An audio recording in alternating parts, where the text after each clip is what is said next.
আসসালামু আলাইকুম। নতুন রেসিপিতে সবাইকে স্বাগতম। আশা করি সবাই ভালো আছেন। আমিও ভালো আছি আলহামদুলিল্লাহ। আজকে রুই মাছের কাবাবের একটা রেসিপি তৈরি করে দেখাবো খুব সহজভাবে। আর আমার বাসায় বাচ্চারা কিন্তু কাবাব মাছ খেতে চায় না, এই জন্য ওদের জন্যই কিন্তু এভাবে তৈরি করে দেওয়া মাছ দিয়ে কাবাব। এখানে আমি 8-9 পিসের মতো রুই মাছ নিয়েছি। আর রুই মাছটাকে লবণ এবং লেবু দিয়ে খুব ভালো মতো ডলে ডলে ধুয়ে নিয়েছি, এতে করে এর মধ্যে যে গন্ধ থাকে সেটা চলে গিয়েছে। আর কাবাব তৈরি করার সময় সবসময় একটা জিনিস খেয়াল রাখবেন, পিঠের যে পিস থাকে মাছের সেটা নেবেন, পেটের পিসটা নেবেন না। পেটের পিসের মধ্যে কিন্তু তেল থাকে, সেক্ষেত্রে কাবাব তৈরিটা ভালো হবে না। এই জন্য কাবাব তৈরি করার সময় সবসময় পিঠের পিসটা নিতে হবে। এখানে আমি যে প্যানে সিদ্ধ করবো প্যানের মধ্যে নিয়ে নিয়েছি পরিমাণ মতো পানি দিয়ে স্বাদ মতো লবণ, সুন্দর একটা কালারের জন্য হলুদের গুঁড়ো 1/2 চামচ আর 4 টুকরো দারুচিনি দিয়ে আমি এটা সিদ্ধ করে নিয়েছি। সিদ্ধটা এমনভাবে করতে হবে যে পানি দিয়েছি ওই পানিটা একেবারে টেনে নিতে হবে, টানিয়ে ফেলতে হবে এরকম করে। পানি থাকা যাবে না, তাহলে কিন্তু কাবাবটা ভালো হবে না। আর এখানে আমি ফ্রাই প্যানের মধ্যে তেল দিয়ে 2টা বড় সাইজের পেঁয়াজ কুচি ব্রাউন করে ভেজে নিব, অর্থাৎ বেরেস্তা করে নিব আর কি। আর কাবাব তৈরিতে সবসময় কিন্তু ভাজা পেঁয়াজটা দেওয়ার চেষ্টা করবেন, কাঁচা পেঁয়াজ না দেওয়াটাই ভালো। আর ভাজা পেঁয়াজটা দিলে কাবাবটা খেতে খুবই ভালো লাগে, অন্যরকম একটা টেস্ট আসে। এরপরে আমি মাছটা ঠান্ডা করে অফ ক্যামেরায় আমি মাছের সবগুলো কাটা বেছে নিয়েছি।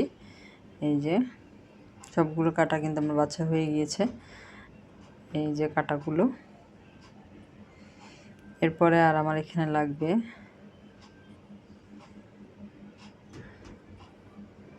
ভাজা পেঁয়াজ লাগবে, আর আমি এখানে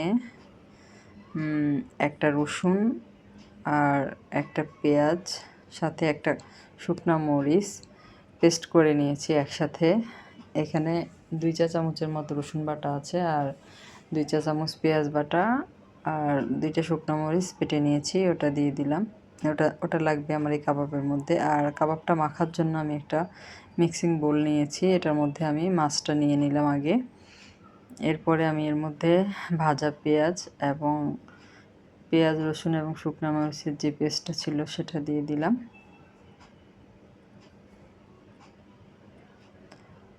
আর এই কাবাবটা আমি যেভাবে তৈরি করছি এভাবে আপনারা বাসায় অবশ্যই একবার তৈরি করে দেখবেন, সবাই কিন্তু খেয়ে খুবই প্রশংসা করবে। আর এখানে আমি ছোট সাইজের একটা পাউরুটি এর 4-5 পিস নিয়েছি।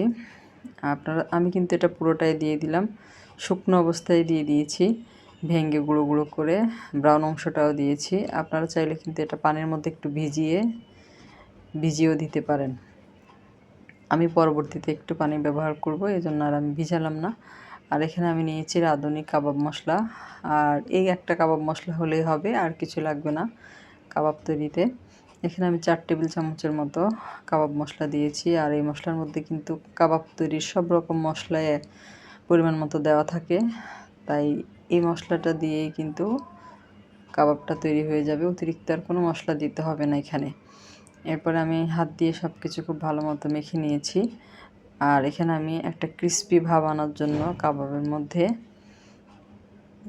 চালের গুঁড়ো দিয়ে দিচ্ছি। এখানে আমি প্রায় 4 চা চামচের মতো চালের গুঁড়ো দিয়েছি, দিয়ে হাত দিয়ে খুব ভালো মতো মেখে নিয়েছি।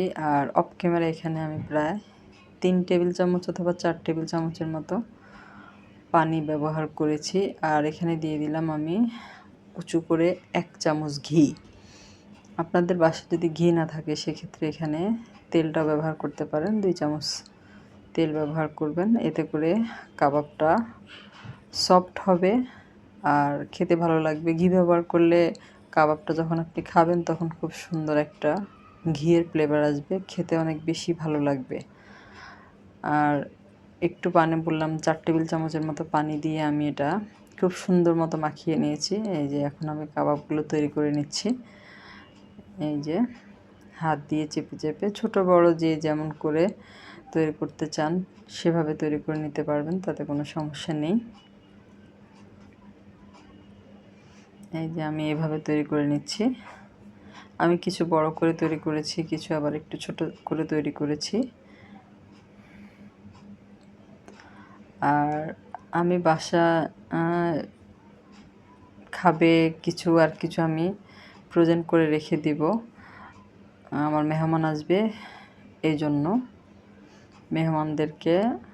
মেহমানদের জন্য সার্ভ করার জন্য কিছু আমি ফ্রোজেন করে রেখে দিব। এই জন্য আমি একটু বেশি করে বানিয়েছি। এই যে এইভাবে করে সবগুলো আমি তৈরি করে নিব।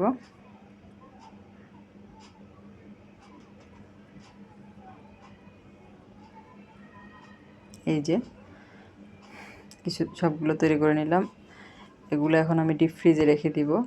আর যখন ভাজবো তখন কিন্তু আমি এটা ডিমের মধ্যে ডুবিয়ে তারপরে ভাজবো।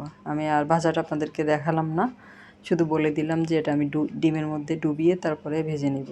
তাহলে করে কাবাবটা খুব ভালো হবে। সবাই অনেক বেশি ভালো থাকবেন। আল্লাহ হাফেজ।